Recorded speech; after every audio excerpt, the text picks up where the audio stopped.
great thing about the one-man show, apart from the fact that it's a change of pace from before, is that it's much more intimate, it's much more informal. And my past visits to New York City, I would have played Carnegie Hall, with a big orchestra, or Lincoln Center, or Radio City, or some of those vast places. This is the completely different aspect to the performance thing.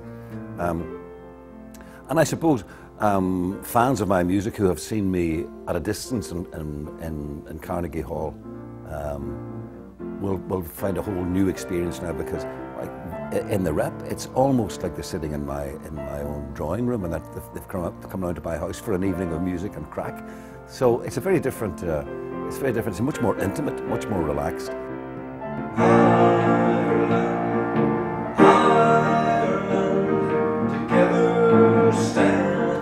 It's kind of appropriate that at this time I'm here as a Derry man, as a performer, as a songwriter, sort of flying the flag for Derry. The other piece of serendipity is that the play that precedes my appearance in the Rep was a Brian Friel play, Brian Friel being the great Derry playwright, set in the city and set in the Guildhall in Derry. And the set is a magnificent set. It's a recreation of the Guildhall in Derry, with the stained glass exactly replicated from the Guildhall, and various graffiti taken from the walls in there. My earliest introduction to the piano was actually not all that happy, and not all. It wasn't a fruitful marriage at all, because well, I hated the piano. I hated having to do scales and arpeggios and five-finger exercises. But most of all, I hated my piano teacher. And if you played a wrong note, he had a wooden rule, and he would bang you over the knuckles. Looking back on 45 years in the industry, the first thing I have is gratitude. I mean, these days there are people who have careers that last 45 days. So to have been around as a lifer 45 years, it's been a great privilege.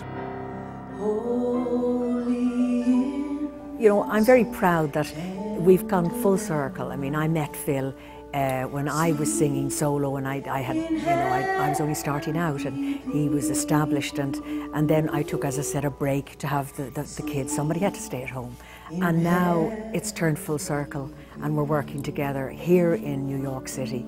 It's just such a buzz. It's wonderful. This was the biggest surprise of my life. Absolutely fabulous. Let's start you and God will steal away.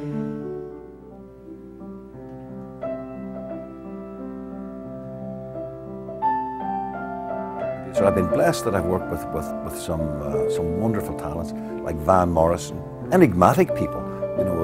Always a challenge. We're in the studio working with Van Morrison, or on the road with Van. I played keyboards with Van for a while on the road, or with Sinead O'Connor.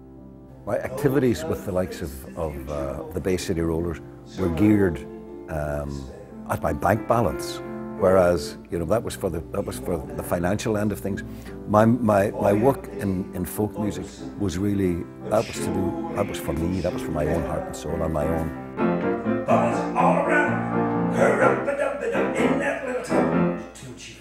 One of the great treats, one of the great joys of the songs I love so well, the one-man show, is that it affords me the opportunity to play songs that I love genuinely.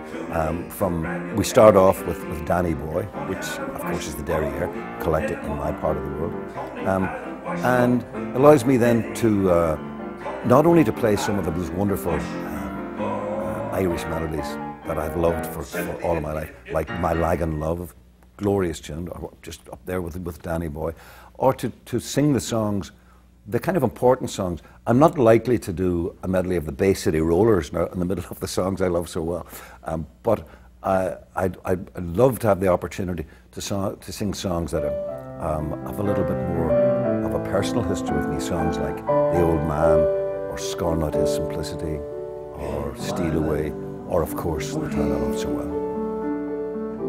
I will always see the town. It's a new departure for me. It's a new bit of an adventure for me, a new bit of a reinvention of Phil Coulter, I suppose, but one that I'm really looking forward to.